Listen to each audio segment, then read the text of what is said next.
있을지어다. 아멘. 사도들이 미리 한 말을 기억하라.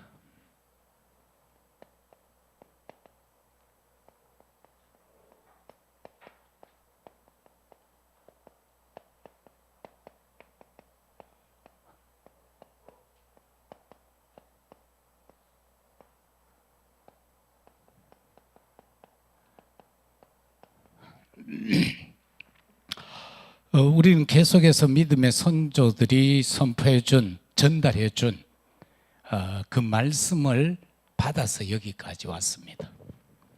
하나님이 처음 아담에게 말하였던 그 내용들, 그것이 점진적으로 성취되어져 와서 우리에게 그리스도로 임하고 그리스도께서 구원을 완성한 내용을 보게 됩니다. 그러면은 저와 여러분들이 오늘 먼저 생각할 내용은 우리에게 계속 전달해온 그 말씀 속에 보면은 우리가 살아가는 이 현실 속에는 영적 문제가 항상 존재한다라는 사실입니다. 이거 없을 수가 없어요. 다시 말하면 이 문제는 어떤 문제입니까? 창세기 3장, 6장, 11장에 나오는 문제들이에요.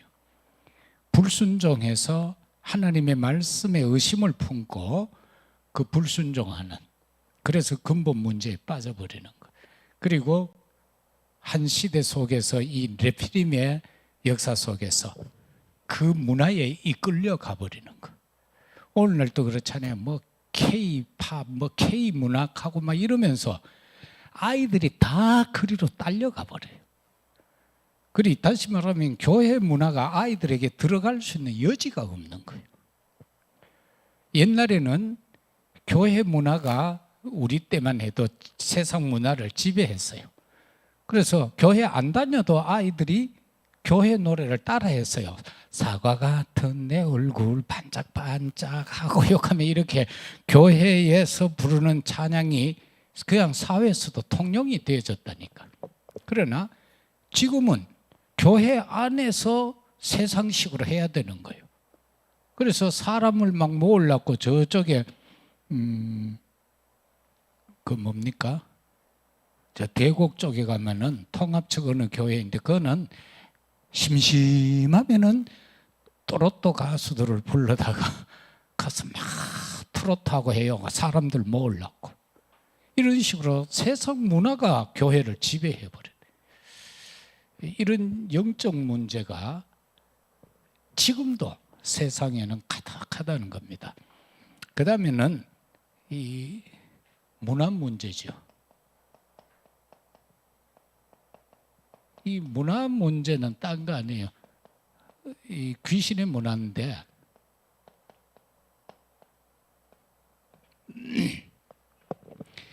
이 무속들이 완전히, 무당들이 완전히 장악하고 있는 거예요. 그리고 점술가들이 장악하고 있고요. 역술가들이 세상을 장악해버리는 그 문화인 거예요. 그리고 오죽에 있으면은 사도행전 16장 같은 경우는 시장 어귀에서 저 점치는 여자가 시장 장보러 오는 사람들에게 점쳐주고 있다니까. 요즘은 좀 덜한데 한때 막 타로점 같은 게 유행할 때 보면 막 시내 안에 그게 곳곳에서, 그러면 사람들이 그냥 이래 호기심에 가서 막 물어본다니까.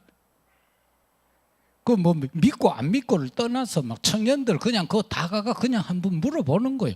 그거에 자기도 모르게 젖어들어 버려.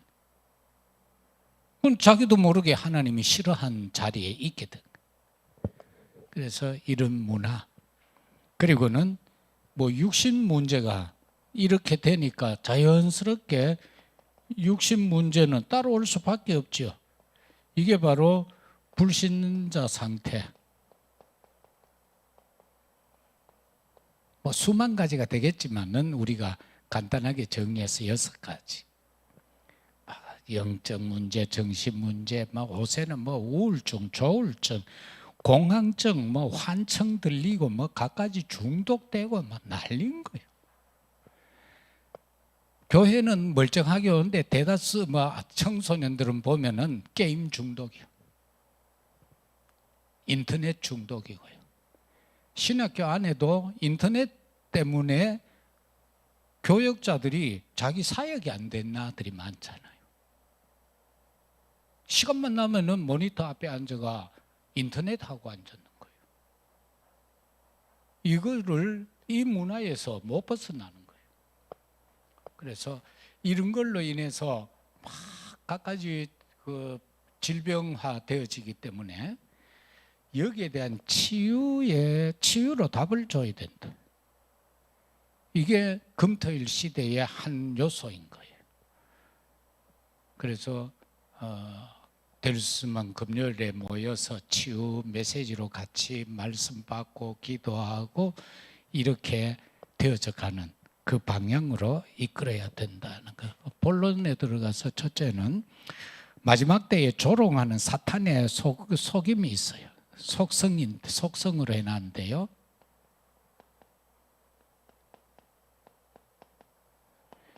마지막 때가 되면은 막 사단이 교모하게 막 여러 가지로 나타납니다. 18절에서 19절에 그 말씀이 나오는데 사단이 어떻게 해요? 분열하고 속이고 거짓말.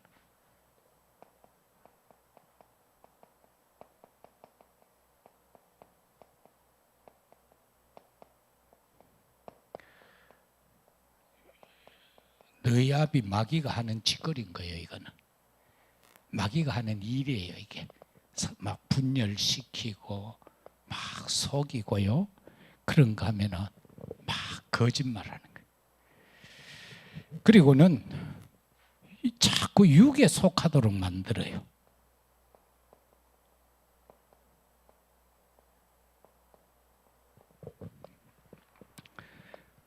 그 육에 속하는 특징이 뭐예요? 자기 유익을 구하는 거예요.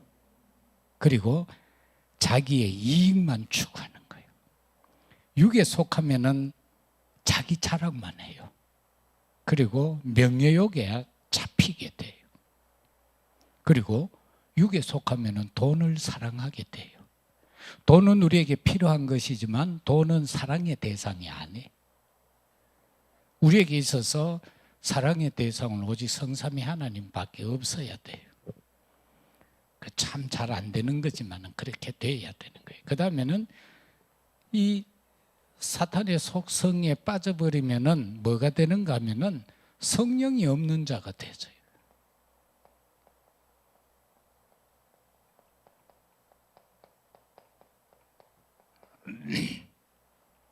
성령이 나를 간섭하면은 사단 음성대로 안 하겠죠. 성령이 내게 충만 안 하면은요, 자꾸 사단 음성 따라가요. 그래서 껍데기는 교인인데 실제 인도는 사단 인도받고 살아간다니까. 그게 뭐예요? 이거예요. 창세기 3장, 6장, 11장의 내용이 그거예요.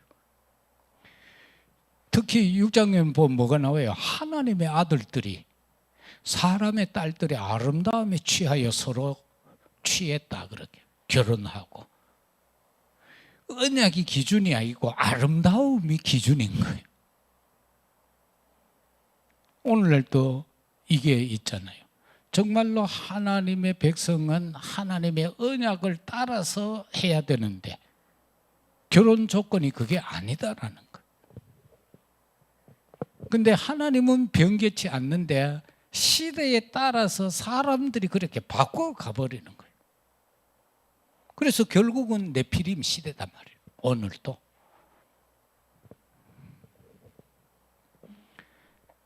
그래서 야고보서 1장 8절에 보면은요, 두 마음을 품어 모든 일에 정함이 없다. 성령의 인도 안 받으면 두 마음 품는 거하고 똑같아요. 쉬운 말로 양다리 걸친다 하는. 그래 발 한쪽은 성령에 담가놓고 한쪽은 세상에 담가놓고, 그러니까 필요한 대로 이렇게 왔다리 갔다리 하고 있는 거예요. 그러면 하나님이 택한 자녀라면 어떻게 했어요? 이 왔다리 갔다리 할 때 하나님이 뺨때기를 한번 탁 때려가지고 정신 번쩍 들게 해가 맥살 잡고 땡기겠죠. 거기서 못 살게. 그래서 한 번씩 가다가 우리에게 그런 일이 오는 거예요. 정신 차리라고. 그것은 바로 하나님이 나를 사랑하고 있다는 증거예요. 사랑 안 하는 것도 뭐 그쪽에 뭐 내버려 두죠. 그러나 사랑하시기 때문에 거기서 건져내야 되는 거예요. 그 정신 차려야 돌아오지. 누가복음 16장에 나오죠. 거기 탕자 비유. 거기에 보세요.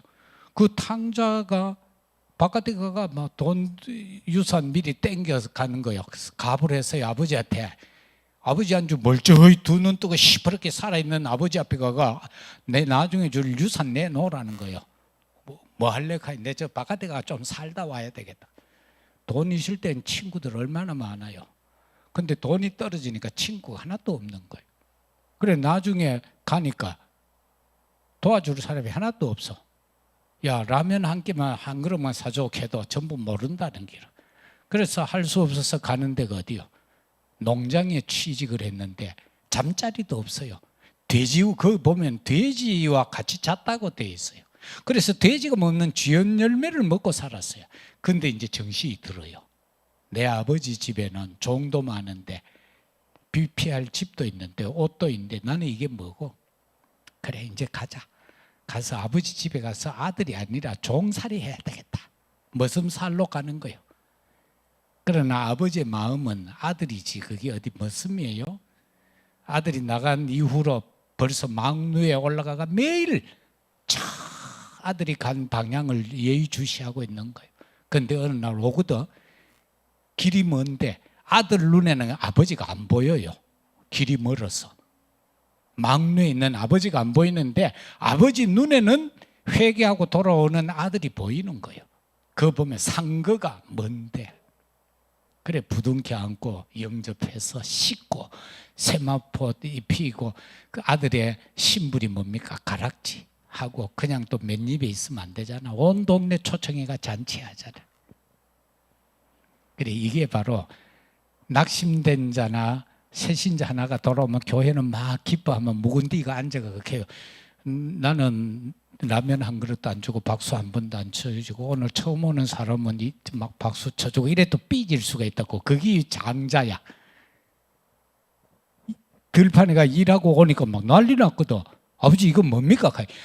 이랬던 네 동생이 오늘 돌아왔다. 그러니까 나는 집에서 쇠가 빠지게 일하는데도 내 친구들하고 놀으라고 양 새끼 한 마리 안 주디 오늘 이게 웬일입니까? 하면 삐지잖아. 아버지가 뭐라 해요? 네 동생은 저 바깥에 가가 안 해도 될 고생 진탕하고 돌아왔다. 근데 너는 내하고 있었잖아. 너는 지금 내하고 같이 있었잖아. 그거거든. 그래서 저와 여러분도 이거 없으면요 큰일 나요. 그래서 하나님은 우리를요 한순간도 안 놓치고 보고 있어요. 아버지같이 망루에서 보고 계시. 그래서 표현을 졸지도 아니하시고 주무지도 아니하시고. 근데 우리는 심심하면 하나님이 잊어보고 사잖아. 하나님이 나를 보고 계시는데도 내 눈에는 안 보여. 안 보인다니까. 그런데 아버지는 보여.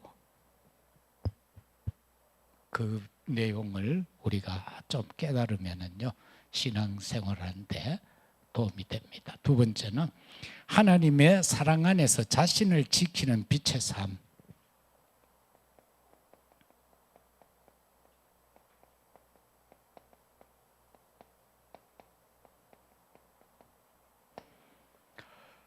(20절에서 23절) 여기에 보면은 이렇게 말씀하고 있죠. 거룩한 믿음 위에 자신을 지키라. 믿음을요 거룩한 믿음이라고 그랬어요. 우리 자신을 지키는 믿음은 하나님이 창조주 아버지라는 거, 나의 아버지라는 걸 믿는 거예요. 예수가 그리스도라고 믿는 거예요. 성령을 보혜사 성령으로 믿는 거예요. 이게 거룩한 믿음이에요. 이 위에서 나를 지켜야 돼요. 마태복음 16장에서도 보면은 예수님이 베드로의 고백을 할 때도 그러죠. 네 믿음의 반석 위에 내가 내 교회 세우겠다고. 그래서 우리는 이 믿음이 우리의 반석이 되어져야 한다. 그 다음에는 기도를 하는데 성령으로 기도하라고 그랬어요.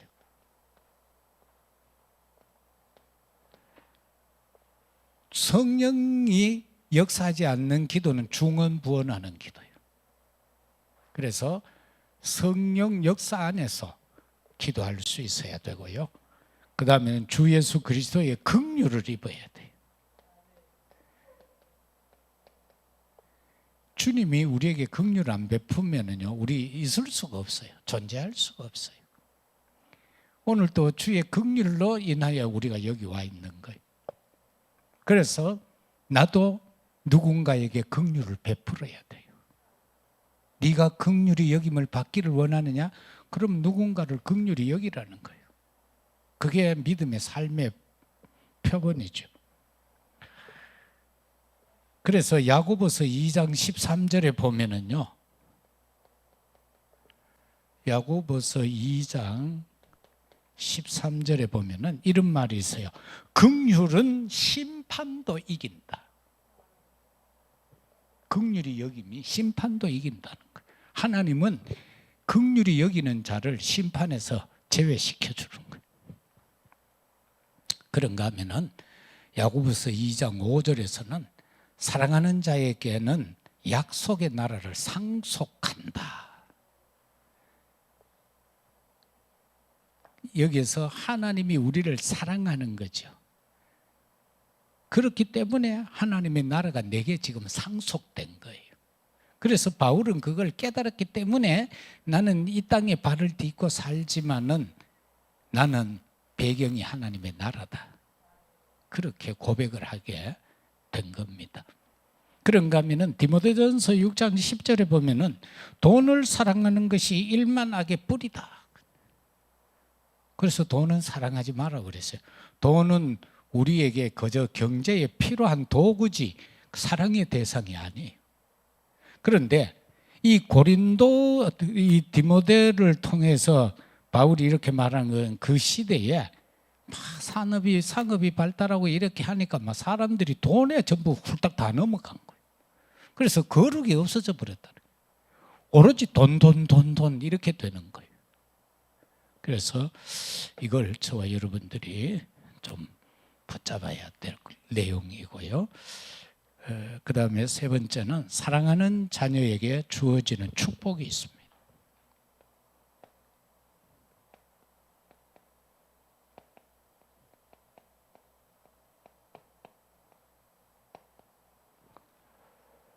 (24절에서 25절이죠)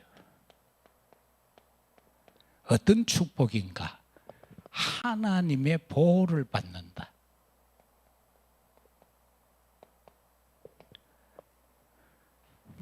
내가 누군가를 사랑하면 그 사람을 보호하잖아요. 또 우리는 보호를 받고 자랐고요. 또 이 사랑을 받아보지 못한 사람은 남을 또 사랑 못해요. 그게 참 희한하죠. 이 부모에게 사랑받고 자라난 아이는 장성하면 남을 사랑할 수 있는 사람이 되죠. 인격이.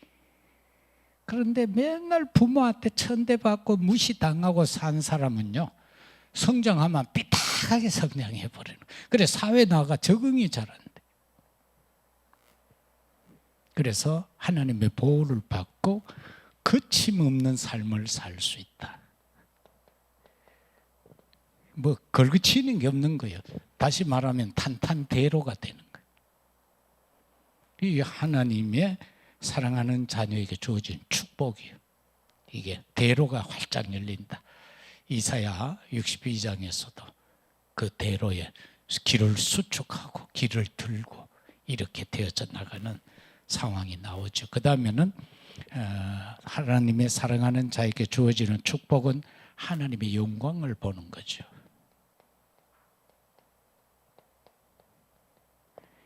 우리가 하나님의 영광을 날마다 보고 그걸 확인하고 그 속에 있다면은 흠없는 기쁨이 되는 거예요.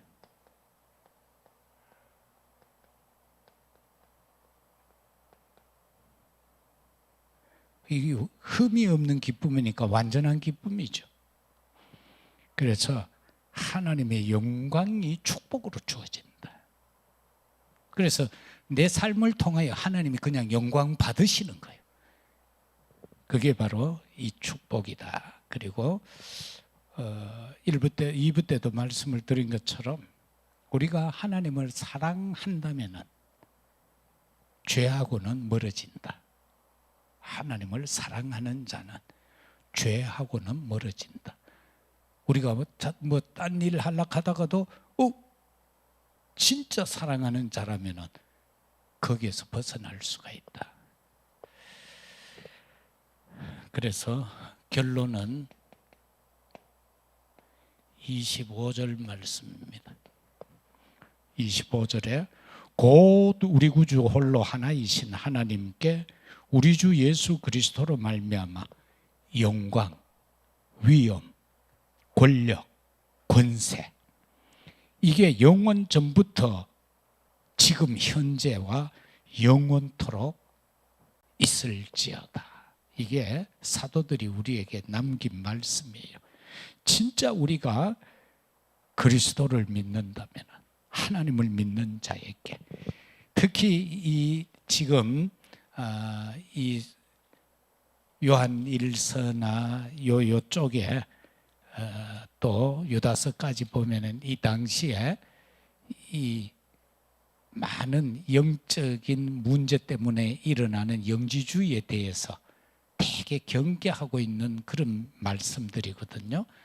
막 이 영지주의라는 이 사상이 초대교회를 막 파고들어요. 그래서 사람들이 거의 다 거기에 빠져서 지식적으로 흘러버리는 거예요, 신앙이. 그런데 지금 여기에서는 그리스도로 말미암아 영광, 위엄, 권력, 권세, 이게 영원 전부터 지금도 그리고 미래에도 이게 계속 있다, 있을 것이다. 그걸 우리에게 확인시켜 주는 내용입니다. 그래서 두려워하지 말고 염려하지 말고 근심할 것도 없고 언약의 말씀 안에서 기도하면서 누리고 그 속에서 새 힘을 얻어서 현장에서 증인으로 살아가는 이 시대에 별별 소리 다 듣기는 그 소리들을 떨쳐버릴 수 있는, 뛰어넘을 수 있는 초월하는 그런 믿음의 사람들이 다 되시기를 예수 그리스도 이름으로